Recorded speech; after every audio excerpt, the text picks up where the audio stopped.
यशोदानन्दन व्रज जन रञ्जन यशोदानन्दन व्रज जन रञ्जन यशोदानन्दन व्रज जन रञ्जन यशोदानन्दन व्रज जन रञ्जन यमुनातीरवनचारि यमुनातीरवनचारि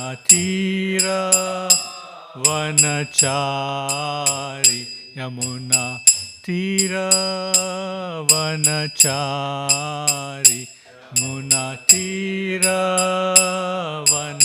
यमुनातीरवनचारि जय राधमाधवा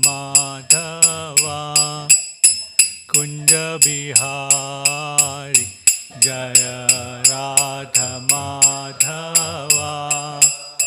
कुंज बिहारी जय राधमाधवा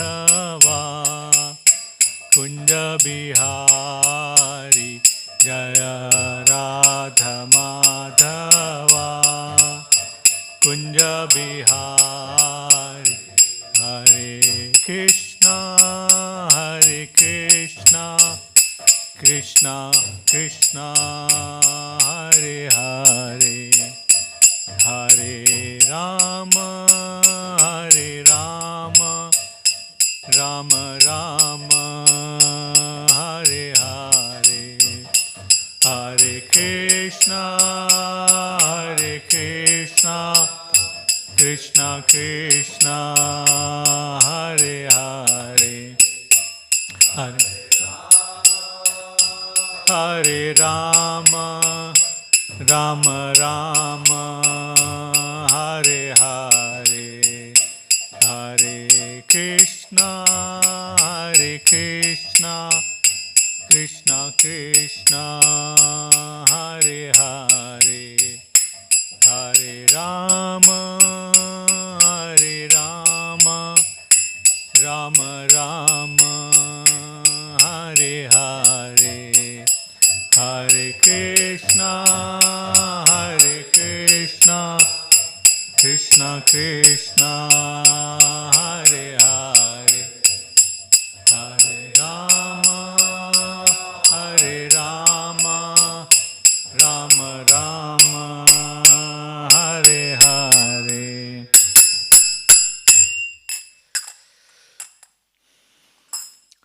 ओम नमो भगवते वासुदेवाय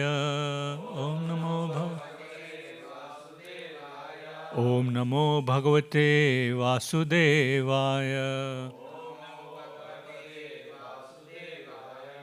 ओम नमो भगवते वासुदेवाय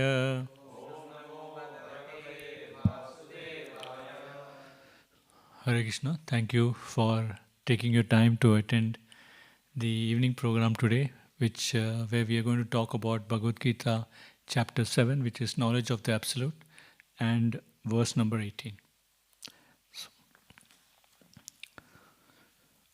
Udaraha sarva evaite jnani tvatmaiva me matam astita sahi yuktatma मामेवनुत्तमं गतिम्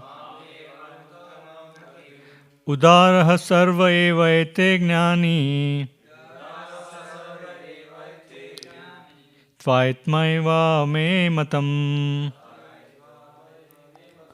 अस्थितः स हि युक्तात्मा मामेवनुत्तमं गतिम् उदारः सर्व एवैते ज्ञानी त्वात्मैव मे मतम् अस्थितः स हि युक्तात्मा मामेवनुत्तमं गतिम्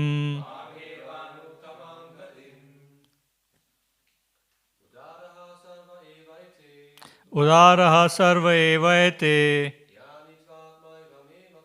ज्ञानी त्वात्मैव मे मतम् Astita sahi uktatma Mamevanuttamam gatim. Udara sarva evaite Jnanitva atma evaive matam. Astita sahi uktatma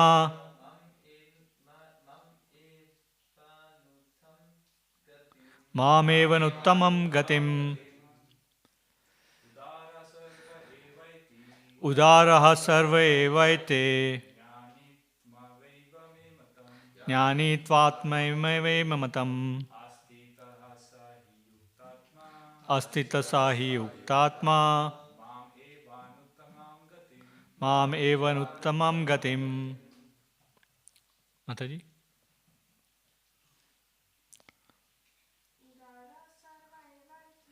Udaraha sarva evaite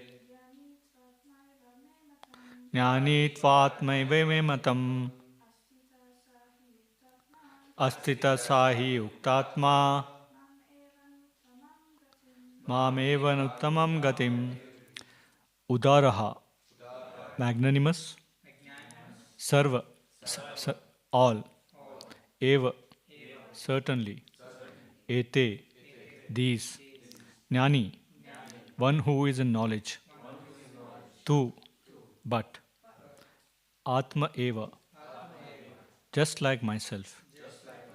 Me, mine. Matam, opinion. Astitaha, situated. Saha, he. He, certainly. Yukta Atma, engaged in devotional service. Mam, unto me. Eva, certainly. Anuttamam, the highest goal. Gatim, destination. Translation and purport by His Holy Grace Bhaktivedanta Swami Sri Prabhupada ki jai. All these devotees are undoubtedly magnanimous souls, but he who is situated in knowledge of me, I consider verily to dwell in me. Being engaged in my transcendental service, he attains me. Purport. It is not that other devotees who are less complete in knowledge are not dear to the Lord. The Lord says that all are magnanimous because anyone who comes to the Lord for any purpose is called a Mahatma or great soul. The devotees who want some benefit out of devotional service are accepted by the Lord because there is an exchange of affection. Out of affection, they ask the Lord for some material benefit. And when they get it, they become so satisfied that they also advance in devotional service.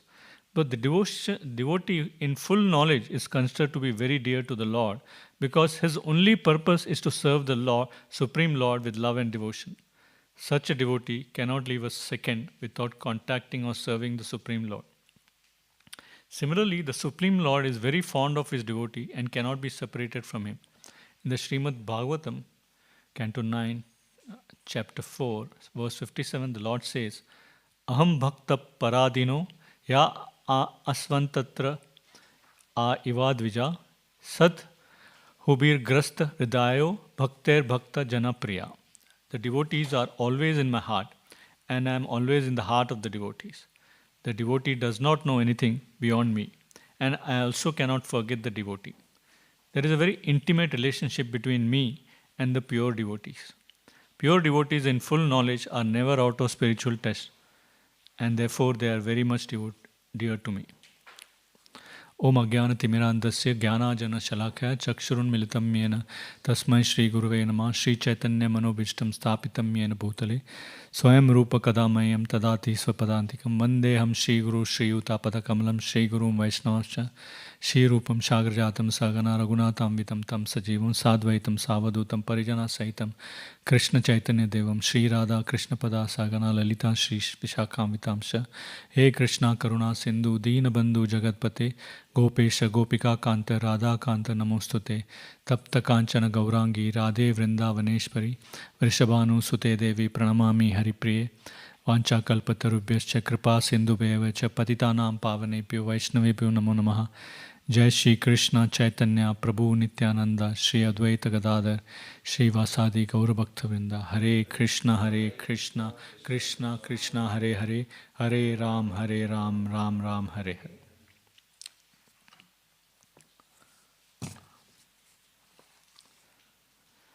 So,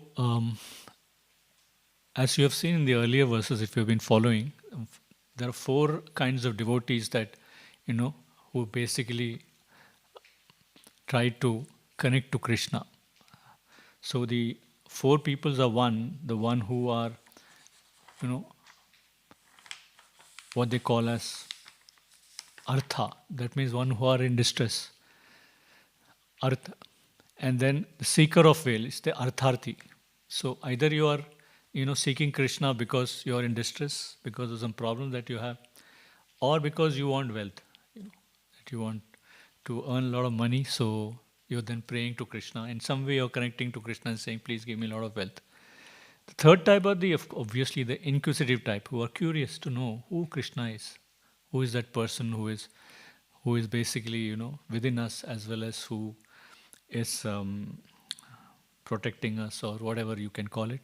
And the fourth are the jnani, the one who true knowledge. So this was discussed in the earlier verses, I think, where Krishna is trying to tell that typically these are the four kinds of people who are seeking him or looking for him. In this verse, basically, Krishna is trying to define these, that among them, obviously all the people who are connecting to Krishna are always good, but among them, who is the most dearmost for him? Who is, and what should be our goal also, when we're trying to connect to Krishna? Yes. Yes. Yeah. So that is the one in true knowledge. So, so our goal should be to try to get to that level, because according to, what is being said here, it is this person who is most dearest to Krishna. It doesn't mean that all the other people who are getting connected to Krishna are not important, but this is one person, or this is one stage that we also should try to go, is that the one true knowledge who is only interested in serving Krishna.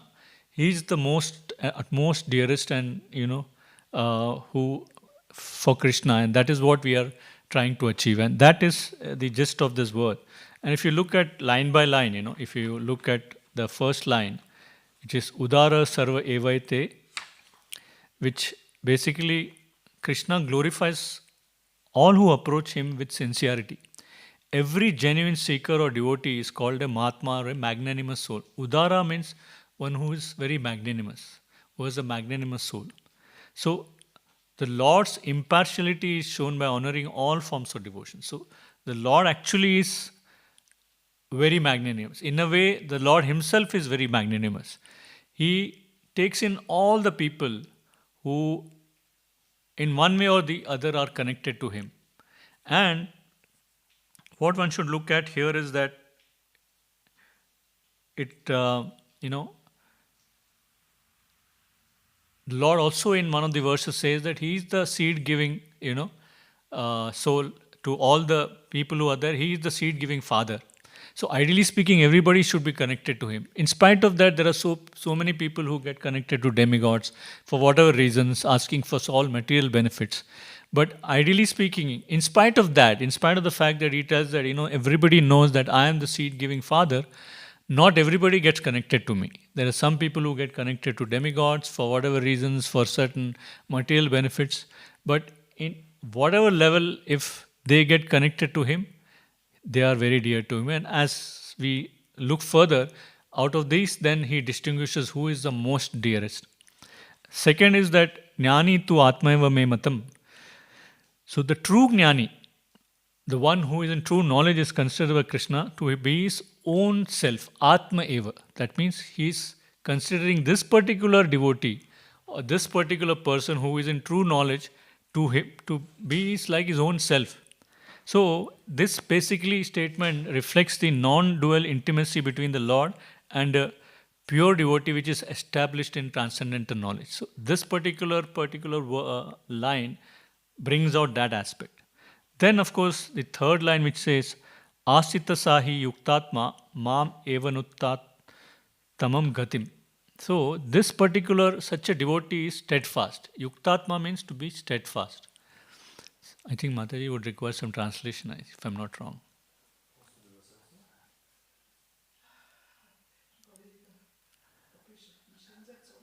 Okay, she's not bad. No problem.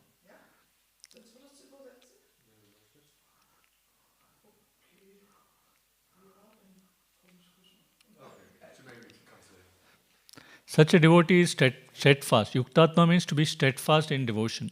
He should be entirely absorbed in Krishna, making him the Annuttamam Gatim, the unsurpassable higher destination. So, in last sentence, Krishna is trying to tell that anybody who is steadfast in and completely absorbed in Krishna, which is basically in the highest knowledge, making him the ultimate goal, the unsurpassable higher destination, such a devotee is the one who is basically most very, very dear to him.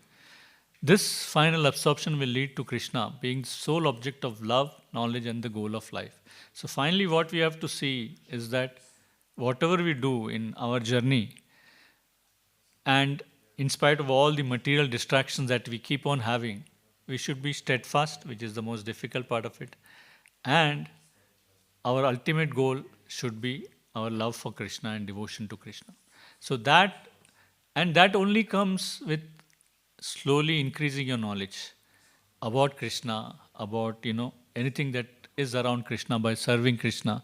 All of the things are anyway there. But the more and more you get deeper into your understanding of Krishna and the knowledge of Krishna, the more closer you will get to Him. You have begun your journey in whatever way, because of distress, because of your need for wealth, because you are inquisitive. But finally, your aim should be to move to the next level of trying to gain knowledge of Krishna. Srila Prabhupada actually in his purport has said that while all four kinds of devotees are noble, for Krishna singles out the wise, the Jnani, as dearest, because what is the goal of the Jnani? The Jnani wants nothing but to serve Krishna with love and devotion. And such a devotee cannot live even a moment without engaging in Krishna's service. And this kind of relationship with Krishna is reciprocal. That means the Lord cannot forget such a devotee. So it's kind of a reciprocity between Krishna as well as the devotee. And for this, what Srila Prabhupada has done, he has referenced Srimad-Bhagavatam, Canto 9, chapter 44 and verse 68 to actually illustrate this unique bond. It says that the devotees are always in my heart and I am always in their hearts. This is what Krishna says. The devotee does not know anything beyond me and I also cannot forget the devotee. So this is the intimate relationship between Krishna and the pure devotee. So that is something which we need to which doesn't mean that the other classes of people, the distress seekers, inquisitive people, are except for their, they are also accepted for the devotion and their growth into pure devotion is encouraged. That means they have begun the journey, which is good. They have just got connected to Krishna for whatever reason, and their progress in devotional service is encouraged, where they should look at the Jnani as the ultimate goal for which they need to reach that particular goal. And in this particular verse, if you look at it, it emphasizes the Lord's permanent residence in the heart of His pure devotees and vice versa. And some of the examples given are, Lord Shiva's teaching to the Prachetas. True devotion, Prachetas were also like that. So the true devotion pleases both the Lord as well as the great Vaishnavas, which highlighting the cooperation and dedication to the Supreme rather than seeking fruitive rewards. So your aim should be, as I keep on mentioning again and again, is your devotion to Krishna. All other things are just part of your journey. They shouldn't distract you too much. Your focus should always be on trying to see how you can increase your love for Krishna. Even Jayapataka Swami has mentioned in one of his lectures as an analogy of the returning son. Like a wayward son returning to a forgiving father, all devotees are welcomed home by Krishna. So like he is a seed-giving father, so like any father would try to forgive for whatever reasons that you went away from Krishna. Krishna forgives you and welcomes you whenever you come. He is therefore very magnanimous. And even those seeking material benefits, when approaching Krishna, are gradually purified. So you are in your material journey, but you will be gradually purified, and by His grace, progress to jnana, and eventually it will lead to pure bhakti. So, and that you can see in your cycle of birth and death, which basically keeps happening. A devotee who is fallen from the path is given repeated opportunities for elevation. So, if possibly in your earlier birth, you may have come to a certain level, which we have seen in the earlier verses also. That is one of the advantages of your spiritual journey, that it never gets reset from one birth to the next. This keeps on getting added to your credits. So every time you take birth, whatever you did in your previous life is credited, not like other aspects. Obviously, there are a lot of things which in your each of your life you end up doing, which also has an effect. But the spiritual, the wealth that you have gained in your previous birth doesn't get credited. In the next birth, you have to start from zero. But any spiritual credit, that you gain, maybe it will help you to be born in a very wealthy or Brahminical society, which helps you continue your spiritual journey without any obstacles and hindrance. So that is something which has been mentioned here. So this basically you can see in the with various stories of birth and rebirth, which a lot of people don't believe in, but this we can see, and as with lots of example. So most important is the importance of chanting, piety, and association with the Lord and His devotees, which you have to keep on doing life after life in your journey towards spiritual progress. If you look at even certain things in the Chaitanya Charitamrita, Chaitanya Mahaprabhu himself repeatedly taught that Jnani Bhakta, the devotee who has both knowledge and love, is supremely dear to Krishna. And while practicing Sankirtan Yajna, chanting the holy names, which is, even those not fully knowledgeable are glorified, but those engaging with full knowledge and pure love attain Krishna quickly. So, if you want to progress quickly in your journey, then this is one of the key secrets that you need to know, that whatever you try to gain knowledge, it has to be in the direction of your journey towards connecting to Krishna closer. And the Chaitanya Charitamrita also emphasizes the transformative power of devotional hearing, which is Shravana, which you are doing now, and continuing association with Krishna's glories as a means for all to progress from any category that you are in today to the platform of a Jnana Bhakta. Because what is the importance of Jnana Bhakta? He is the most dearest to Krishna. So that is what you have to try to keep on attaining. Even if you look at various acharyas that have been there, one of them is Ramanujacharya. I don't know if you know, from the south. So he also mentioned that all four devotees are dear to but the Jnani's love is non-different from the Lord's own identity and ultimate union and oneness of purpose. So he also emphasized that the Jnana Bhakti is the one who is the closest to Krishna in one way or the other. Similarly, Madhvacharya also, he emphasizes this various gradations and says that the Jnani will fully realize Krishna as the ultimate destination. If you look at Vishwanath Chakravarti Thakur, he also has said that the Jnani, what he does, he relinquishes all other desires.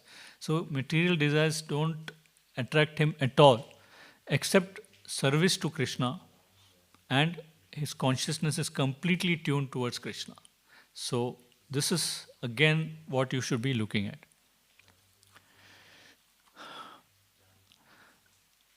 Most other devotees, as I said, because of some material motive, they are not connected to Krishna, and they are not closely connected to Krishna. It's not that they are not connected to Krishna, but their danger is that, they, because of the fact that they are not fully engaged or completely dedicated in thought and consciousness, there is a danger of them getting distracted and falling from their journey. So there are always, the mind always will tell you to, not excite you in chanting. For example, suppose you're chanting You will think of it as some kind of a difficult process that you have to do it every day. But if it is, maybe watching a movie, you may do a binge watching of the movie, and that is not a problem for you. But will you do binge chanting? Have you heard of, where you say that, okay, let me do binge chanting today continuously for 5-6 hours, which, Haridas Thakur used to do it.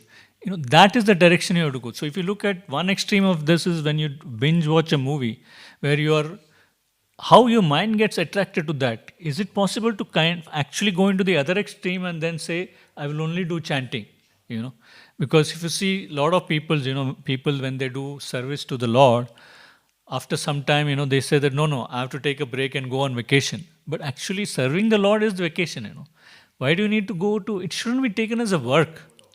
It shouldn't be taken as some kind of, austerity that you're doing when you're serving the Lord.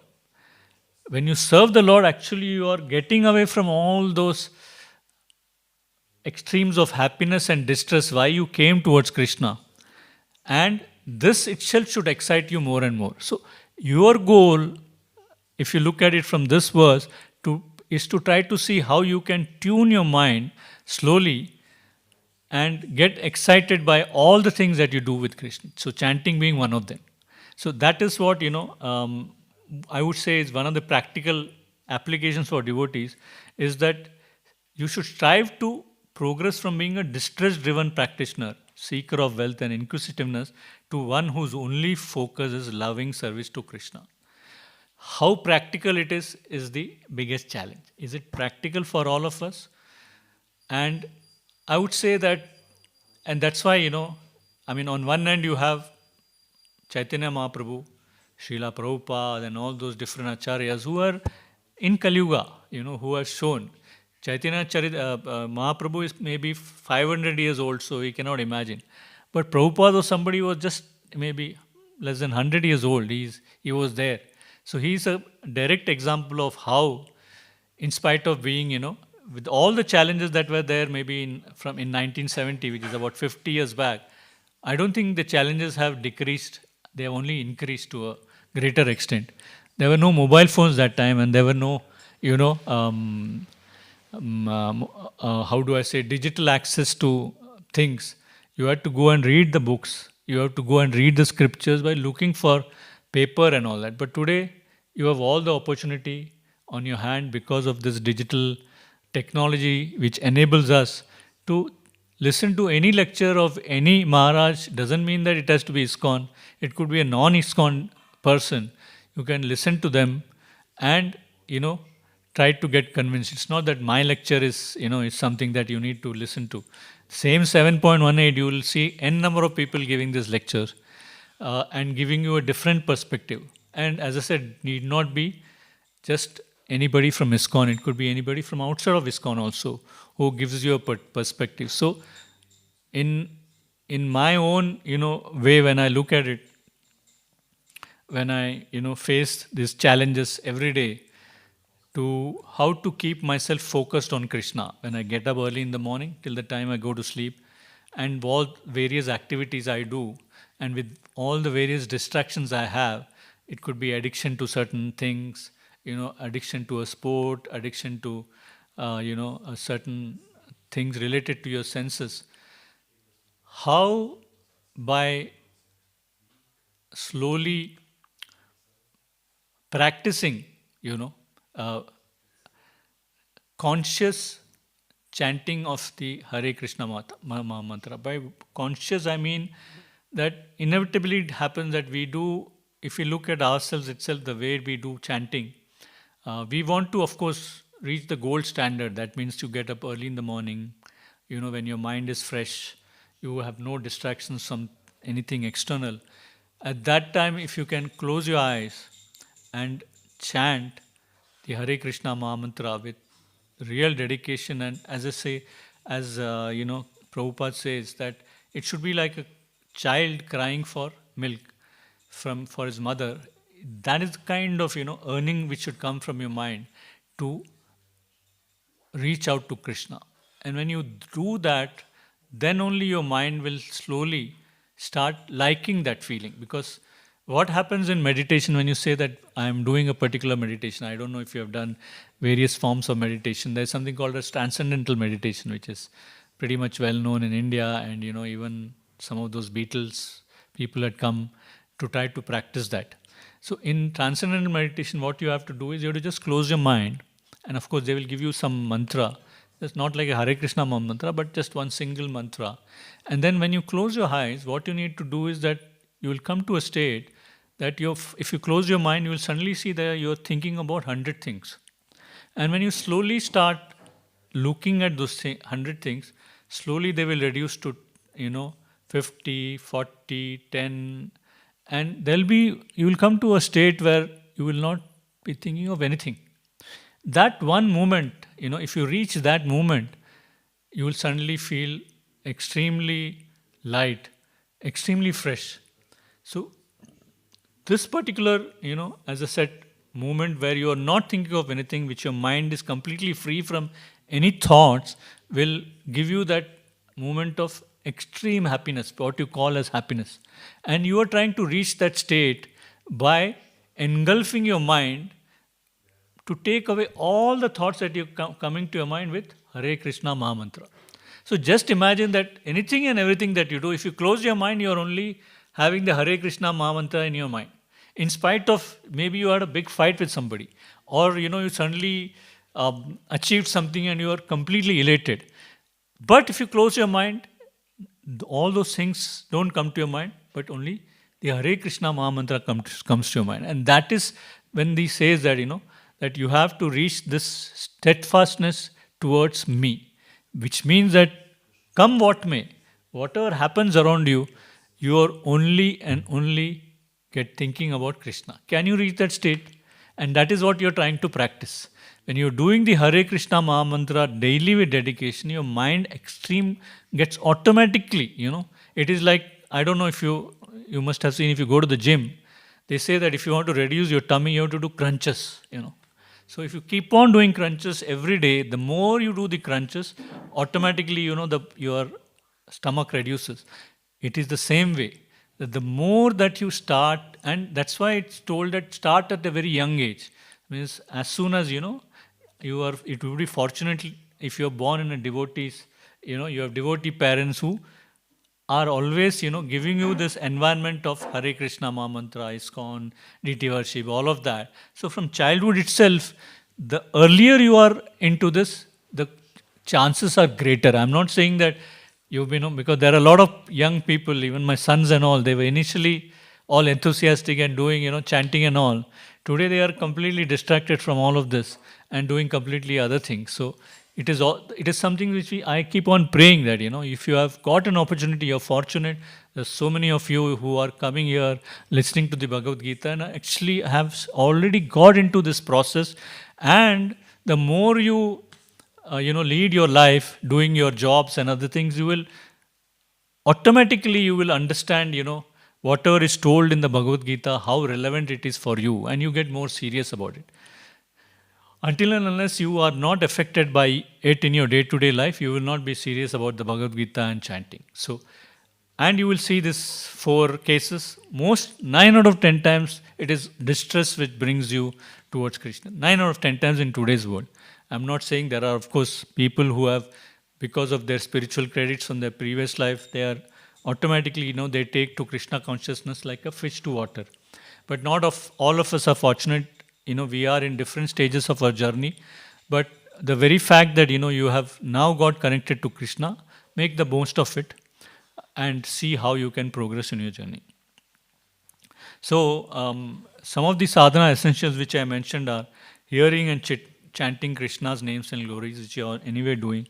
Association with advanced devotees for inspiration and guidance, because the more you hear from different devotees, they are also somebody like you, and you will also understand that they also have the same challenges that you have, if not more. But in spite of that, they are still holding on to, in this journey and trying to see how they can progress in this journey.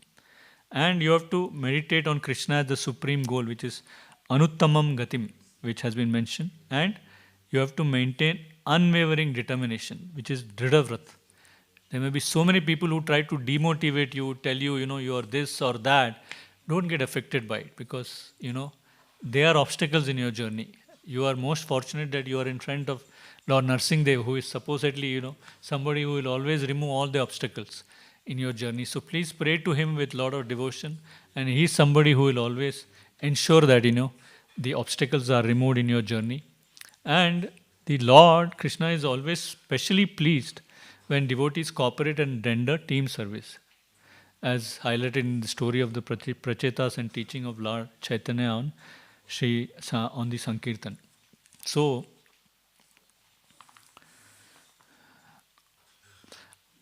one of the things, there is this Vedanta Deshika in his Tatparya Chandrika.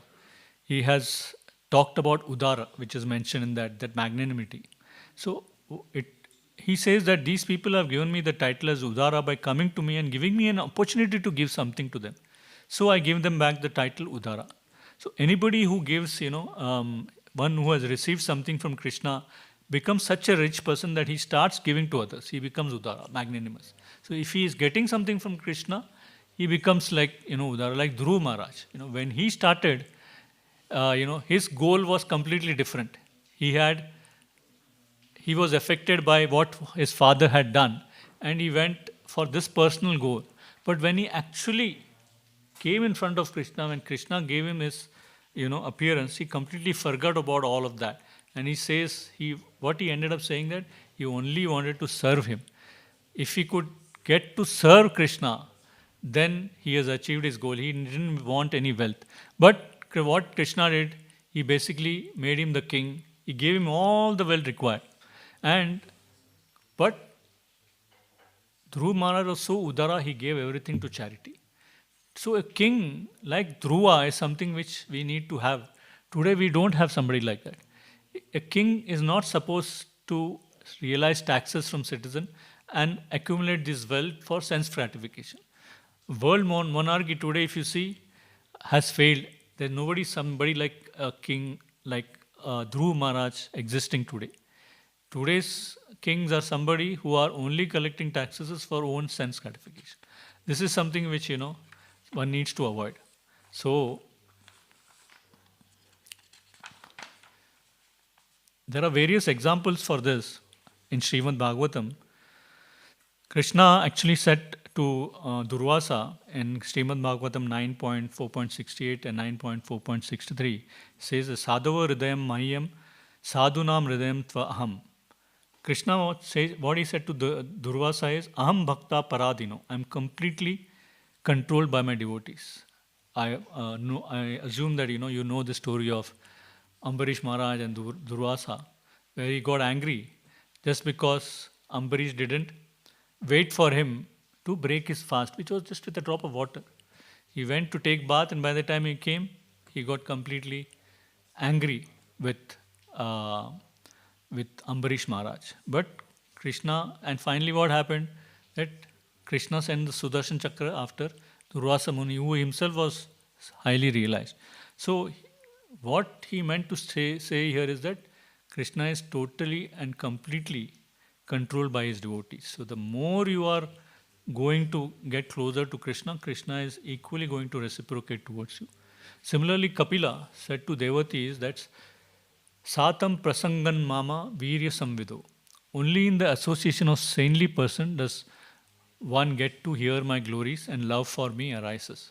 So the more you hear about Krishna, the more you go through each of these verses, and the more you have various experiences in your life, and the more you are able to connect those experiences to what is said here, then you will understand the importance of it and be steadfast in your approach. If in some way or the other, if this doesn't get connected to your day-to-day life, which is what, from a human perspective, our minds are not so elevated. And the more experiences you have, sometimes, it helps you to get more clarity on all that is being said in this particular, Otherwise, it may look very philosophical and very heavy for you. The earlier you are able to connect small daily things that happen to you with all of these things, the more you will be attracted to Krishna and all the things that are written in this. And why we read Srimad-Bhagavatam, what the various pastimes of Krishna, is to see if all of them are really relatable into our life today. In what way, and people who come from Western backgrounds, like, there are a lot of people here in Europe, it is much more challenging, I think, for you to be able to really get into the depth of each and every verse. But finally, when you look at it, all of us, in some way or the other, will come across this forms of distress. Either it could be because of disease, because of other people, because of the nature which is said, or because of certain insects, which come and create some kind of viral infection within you. That time you suddenly feel that what is happening in this world? All the wars that are happening in this world, these are things which are not in your control. Similarly, when you are traveling, it's like it happened today or some days back in India, where a plane crashed, which is like unthinkable. I'm not saying that planes don't crash, but I'm saying that such an advanced aircraft, that because of some reason which people are not able to understand, it crashed, that it just shows how uncertain life is, in terms of death is always knocking on your door at each instant. So it is always giving you certain warnings and telling you, look, I'm around. I'm showing you what's going on around here. So please don't waste your time. You have been born as a human being.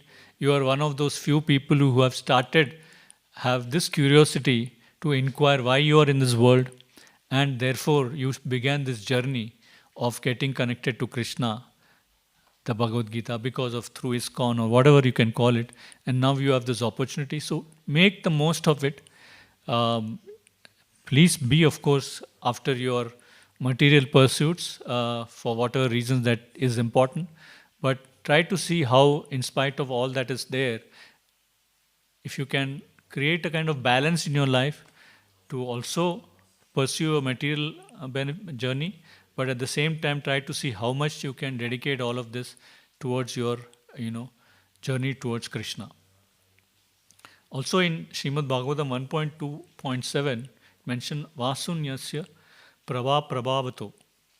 All knowledge and devotion flow from hearing and discussing Krishna's glories, integrating this and prema, which is pure love. So this journey, which the 8 phases are said, which will finally lead to prema bhakti, which is unconditional love for Krishna.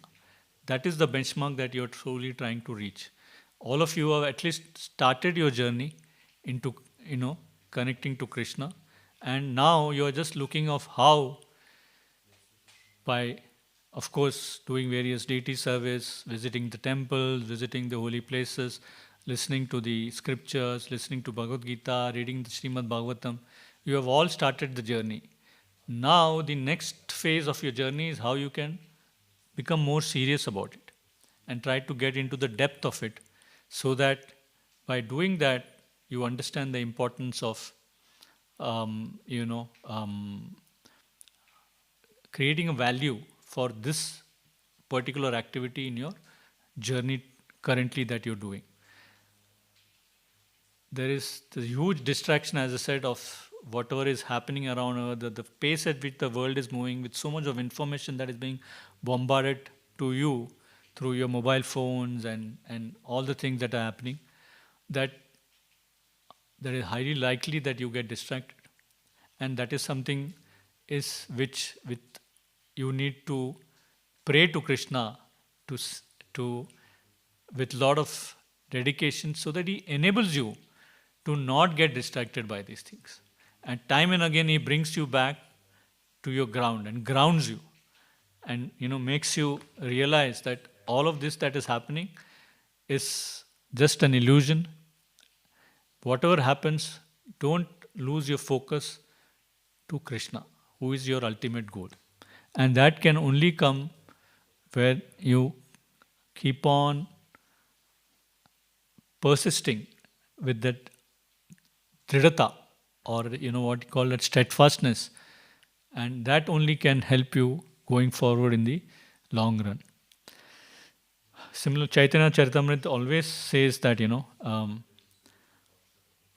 the journey, for example, Madhya Lila 19.149 and 150 said that the gradation of faith leads from activity seeking relief, gain, curiosity to purified knowledge, gnani, then to loving devotion. Finally, it will reach to prema bhakti.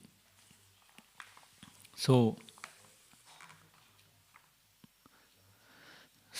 bhajan without desire for reward transforms one from sakam, mixed, to nishkam, pure bhakta. Without full surrender, the mind remains separate from the Lord. So, navai sa bhagavan bhakta prena bhavati dvija. So, without your full surrender, the mind remains separate from the Lord. And this kind of surrender, which we talk about, is not very easy. We can talk about saying that, I surrender to the Lord. But time and again, you feel, no. This is not, you can't be like Prahlad Maharaj, who was pushed from the hilltop and he was completely sure that he will be saved. Similarly, he was put into the fire. He was completely sure that, whereas we will completely resist. This is a kind of surrender is what Krishna is looking at. And at least I, as a human being, which you say that at certain level that I am, I cannot think of, at least today, Prahlad Maharaj is the ultimate, he's there every day showing us.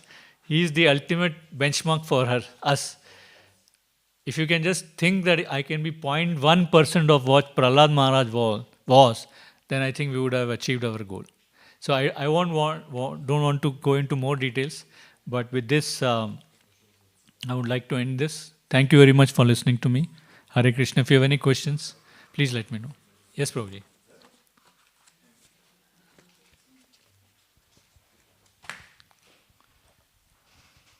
Hare Krishna, thank you for your wonderful class.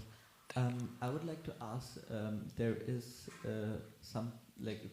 there is this verse which says, Rakhe Krishna Mare Ke, Mare Krishna Rakhe Ke. So, how do we know that the time has come that we should really focus on doing devotional activity? Like you have said that people from young generations, when they start doing it, they have more, devotion and more surrenderance for Krishna. So for people who are more older, how do we influence them or make them realize that the life is too short and we don't know when we are gonna, have to leave this body? Yeah.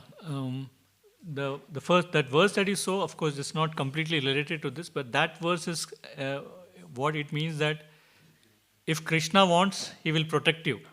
But if Krishna wants, he can also destroy you. So that is that particular thing. But what you are talking about, what I meant was you are one of those fortunate young people, who are, I can see, who is coming in a dhoti and having been brought up here in Germany, in Berlin, if I'm not wrong. You have grown up there, but still you are so, at least what I can see is you're trying to do chant and other things in spite of all the distractions around you. But my sons also, one is 25, one is 22. And when they were younger, I saw that, we have taken them along and they've always been in this environment of ISKCON, and they have come to yatras with us, and, they have done Govardhan Parikrama and all of that, and, Badrinath, Kedarnath, Gangotri, Yamunotri, we have gone to, all of those also. And recently went to Aubilam also, where Narsingh Dev is there and where he actually came out. There is a place which you have to really climb up and all. So they have done all of that. But I don't see them chanting, for example. Or, previously they used to keep on, when we used to do Mangalarti and they used to sing Narsingh Arti, they can even still do that. They even do Mridang, play Mridang and all that. But completely now they are off. They are completely involved in games, these and that, the video games, whatever you call it. It doesn't mean that, So the advantage of starting young, when they say that in India also, that when you do certain things when you're young, then the ability of the mind to grasp these things is also faster. Then it's Krishna's mercy which keeps you engaged, and there are so many devotees, kids who have been distracted from this and they're completely off it. For them, they think it is some kind, they become a rebel and they don't want to look at ISKCON and other things. On the other hand, older people, the other dichotomy is like older people like me, For example, I started late in my Krishna conscious journey. But again, there are two sides to it. One, as I said, mostly when you're older is when you will come to it because of distress, because of something which has happened. Therefore, you are trying to get to Krishna. And when I started, from the first day, I was chanting 16 rounds because I started very late. And when I started chanting, it was more like doing it as an exercise. But because of the experiences that I kept having day by day, because of the distress and other things, I was able to relate and understand certain aspects of the Bhagavad Gita and the Bhagavatam and became more serious about it. Whereas there are other people who are conditioned with certain aspects. So if you go to them and tell them, please do this chanting, they may not follow you. It is hard. It is difficult. It will be difficult for them to really, until and unless your job should be just to kind of expose them to it. You cannot give them some kind of advice because they will look at you as some young person who is trying to preach me or certain other things. But what you should be looking at, as I said, to expose them to this. And if Krishna mercy is there, then they may start looking at it and maybe reading certain things and immediately relate it to something and that get attracted to it. That is the way I look at it. And how do we keep the consistency of this consciousness? Like, as you said, like people get distracted. Maybe in the start they have done a lot of devotional activities, but at the later period of their life, they have stopped it or have become rebels. So what do we do to keep this consistency in our spiritual life? Like you said, chanting, doing Mangal Arati. So what could be like tips of being more consistent? Yeah, it's a very difficult question. What you're asking, I can totally relate to it because it is not easy. Yeah, until and unless it is like this. For example, suppose you like some food is your favorite food, watermelon juice, for example. You like to drink it. Why you drink it? Because of the fact that you love it, and therefore you are attracted to it. So, and for example, brushing your teeth every day, that you do it like a habit. So, initially when you are younger, you have to. You have to do it more like, a habit so that it becomes second nature to you. If you do it out of force, at any point in time, you can just get distracted and get away from it. So make it a habit so that you start loving it. If you don't do it, you feel uncomfortable. Then you will be in this journey. Otherwise, you can get distracted. Thank you very much. Hare Krishna. Hare Krishna.